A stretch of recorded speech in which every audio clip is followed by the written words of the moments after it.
Hi, this is Tommy Wiseau, creator of The Room. Let me introduce you to the new Joker. Ah!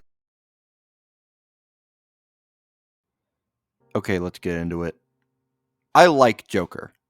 I don't love it like a lot of others do, but I still found it to be an interesting experiment with the Batman characters and world.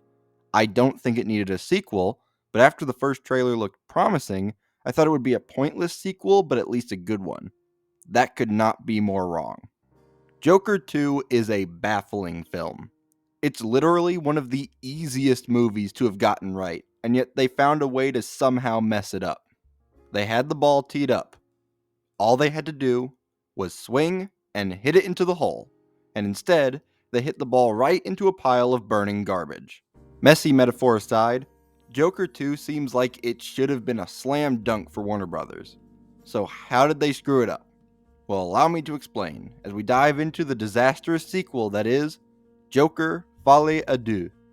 The story follows Arthur Fleck after the events of the first movie as he stands trial. It also shows him meeting Harley Quinn, played by Lady Gaga, who he quickly falls in love with. The biggest thing surrounding this movie was the announcement that it would be a musical, and that's technically correct, but only technically.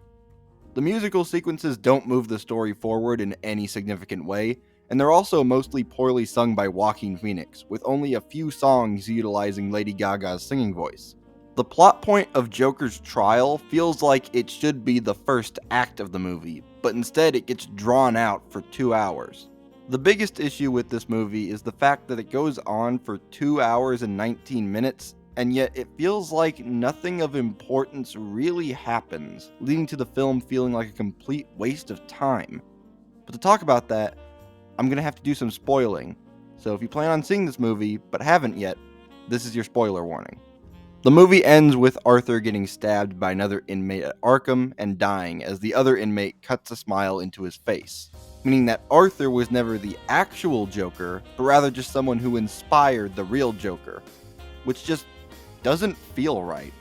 Not only does this ending make the movie feel like a complete waste of time, but it also kind of devalues the character of the Joker by saying that his whole psychotic personality wasn't really original and was just copied from somebody else. Lady Gaga is all over the promotional material for this movie, but she barely has anything to do in it. She doesn't even sing in the majority of the songs, and her love story with Arthur isn't really told all that well. Harvey Dent also shows up in the movie, and just like everybody else, he shows up and does absolutely nothing of importance. But to be honest, I'll take it over the alternative.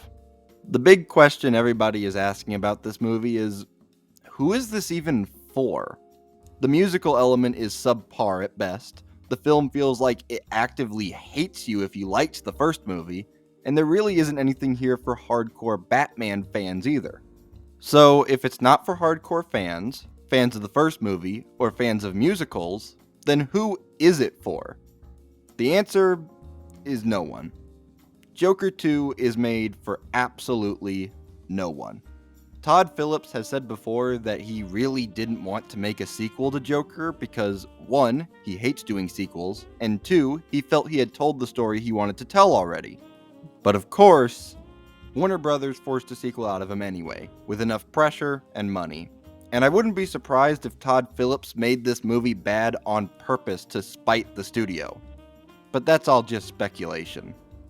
In summary, Joker Folie à Deux is one of the biggest missteps of this year, with a movie that many were excited for but ended up under-delivering. It's no secret that Warner Brothers is struggling right now, and this film really showed just how much trouble they're in. When even a movie as financially and critically safe as Joker 2 ends up flopping and falling on its face, then you know you're in trouble. Oh well, at least we have Penguin. That's all I got for now.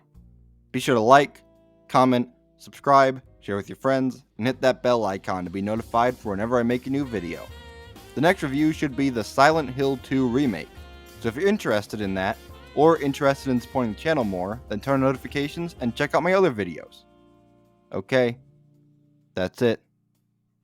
Bye.